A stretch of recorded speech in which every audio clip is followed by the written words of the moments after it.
Yo, what is up guys, it's Pedro here, and in today's video I'll be going over a way too early mock draft for the Washington Commanders, where this mock draft has the Washington Commanders taking star cornerback slash wide receiver Travis Hunter from Colorado. So let's talk about it. If you guys are new, make sure to subscribe, hit that like button and that notification bell as well.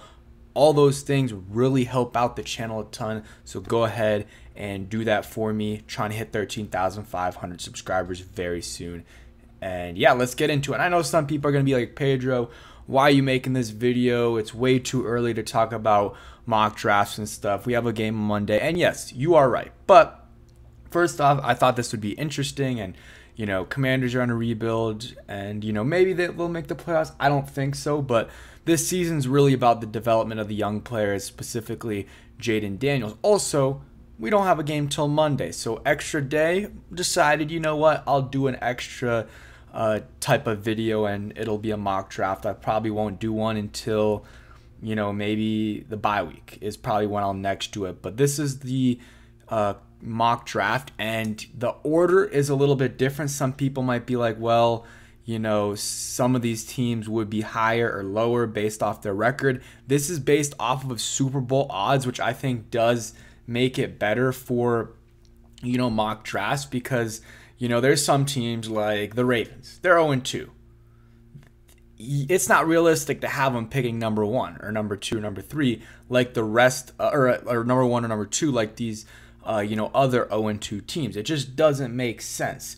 So they put them where their Super Bowl odds are at, and the Commanders are 6th right now, and the mock draft has them taking Travis Hunter. And of course, you know, at least I would be pretty happy with that draft pick. I know some people, you know, aren't big Colorado fans. They don't like the drama with Dion and Shador and Travis Hunter. Me personally, I think Travis Hunter is a very, very good player. Can play on both sides of the ball, and he actually wants to play on both sides of the ball at the next level. And if he truly wants to do that, that could potentially fill 2 holes for the Commanders, cornerback and wide receiver. It's going to be very hard to do at the next level. No one does it. But not many, if any, do it at a high level in college, and he is doing it. Like, there's some guys that they'll play defense and they'll return some kicks, and every once in a while they'll, you know, get some handoffs, stuff like that. Like, kind of like Jabril Peppers, you know, 7-ish years ago with Michigan, I believe. But to be a guy like Travis Hunter that's playing every snap on offense and defense, that doesn't happen. So he's already, you know, doing it and surprising people at the college level. So who's to say he's not going to do it at the NFL level? Obviously, it's a big step between college and the NFL, but I'm not 100% doubting him. Here's the thing. This was what? This is actually today that this got reported. The last couple of days, he wants to play, or he says he will play both ways at wide receiver and DB. And a lot of people in the comments are like, oh, it's not his choice, blah, blah, blah.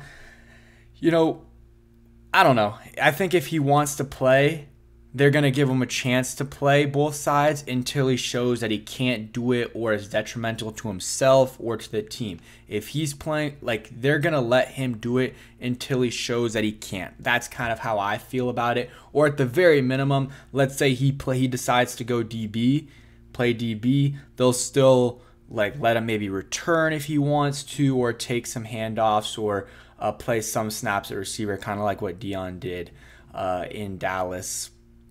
But who knows? He might just play receiver. So this year, this is not including today, I believe. I don't know if Colorado's playing, but he has 30 catches, 342 yards, and 5 tutties. And then as a cornerback, has an interception, 2 passes defended, pass breakups, 11 total tackles, and a tackle for a loss. So having a great season. I mean, outstanding numbers for wide receiver. 30 catches, 342 yards, and 5 touchdowns, and then also 1 interception as a cornerback. I think he returned it for like 38 yards. You look at the stats, you know, his first year, I believe it was at Jackson State, had some receiving, not a ton. Last year stepped it up in terms of his role as a receiver, almost 60 catches, 720 yards, 5 touchdowns. This year, 30 catches, 342 yards, 11 touchdowns, 11 yards per catch, 5 touchdowns, and then rushing, really not much of a rushing factor. And then you see defensively, like, he was recruited to play cornerback, and that's what he did want to play. But here's the thing. Cornerback, and a lot of these players are thinking about money, and obviously Travis Hunter doesn't have to worry about that a ton because he still is going to worry about it, but and it is important, but he's making a lot of money in college already with the NIL because he's one of the most popular players, of course. And but wide receiver makes considerably more in the NFL than cornerback does, so could see him lean towards playing wide receiver over cornerback, especially if he continues to develop at that position. He's still a very good cornerback. A lot of people believe he's a better corner than a receiver, but he's still raw as a receiver, recruited to play cornerback. And so for me, I'm fine letting him start out playing both sides and see how it goes. And if it works out, great, man. You got a potential starting cornerback and a starting receiver with one player. If it doesn't work out, then whatever he's playing better at, put him at that spot. At that point, it's not really his decision.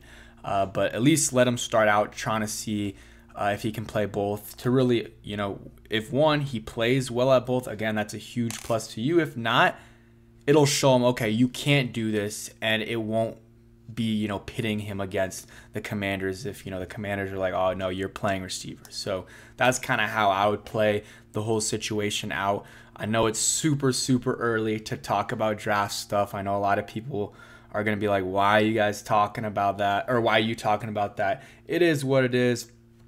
I think Travis Hunter though would be a very good pick, and they have him at 6 right here. Other positions that I would target for the Commanders, I would say tackle is one. This is no order, by the way. Tackle, wouldn't mind that. You got Brandon Coleman, who's shown some things. We don't know if he's that guy yet, but even assuming he is, you still need another tackle with Andrew Wiley. You can move on from him after this year. So you could use another tackle, use another receiver for sure, use another cornerback, which, there's Will Johnson's a beast. You got Travis Hunter. Let's see any other names that are on this list that I know. Denzel Burke. So not a lot of cornerbacks. Tacario Davis, hopefully I pronounced that right, and Shavon Ravel. So those are the cornerbacks. Receiving wise, they got Travis Hunter, and then you got Toria McMillan, who is an absolute stud for Arizona. If we somehow are in position to draft him, wouldn't mind that. I think the Commanders will be kind of in that like 4 to 11 range. I don't see them in the same spot as like the Panthers, the Giants, like even the Titans.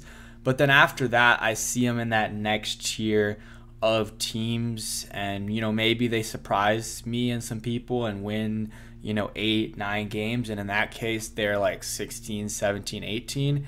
But probably going to be in that 4 to 10 range, and you can get some quality players in those spots. So I know early, but hope you guys did enjoy the video. If you did, hit that like button, subscribe if you guys are new, turn on that notification bell so you never miss a video. Make sure you guys check out Sleeper too. Use code Pedro. You get a first time deposit match. So if you put in 10, you'll get in $10 extra, so a total of $20. They have a bunch of props, really cool stuff, and it helps me out too if you use my code. And they got stuff, some props where it's like, oh, Aaron Rodgers just throw over half a yard, so you're basically getting a gimme there. You just got to hit one more prop and you'll get your money. So check out Sleeper. And then also, if you stayed till the end, go ahead and comment down below Sadiq Charles, who I believe retired. I believe he retired this offseason. But thanks for watching. Hope you guys enjoyed, and peace.